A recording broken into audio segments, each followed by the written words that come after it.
Εκεί κατά το λιόγερμα, στα γαλανά νερά του, ήλιος ροδίζει χρυσαφής στο συννεφένιο φόντο.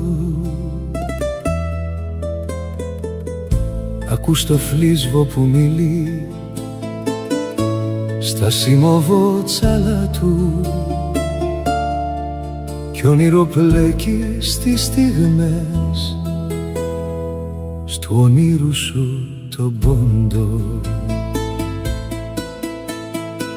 Κι ως αγναντεύεις μακρινές βαρκούλες που περνάνε,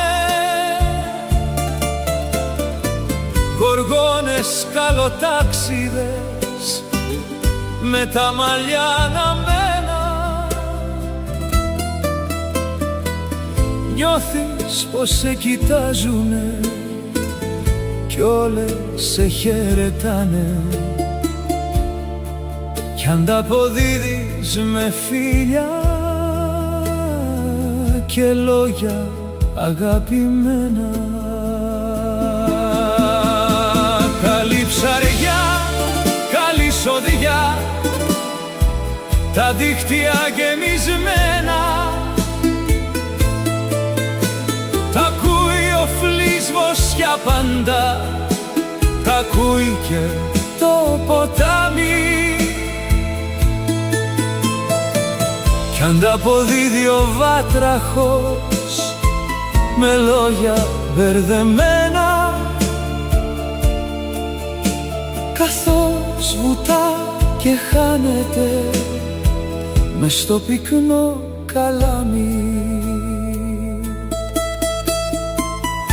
Ονειρεμένες ζει στιγμές καθώς τραβά το βράδυ, εκεί στην ακροθαλασσιά, στα βότσαλα στο κύμα, έρχεται κι ο Καράγιαλης με βελουδένιο χάδι να σου ρηγήσει την καρδιά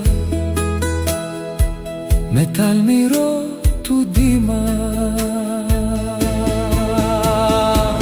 Και το εκκλησάκι φαίνεται σαν όνειρο παρμένο, τις φεγγαρόφωτες βραδιές κι έτσι καθώς φαντάζει με τα σημειού την πάσπαλη που το έχει στολισμένο,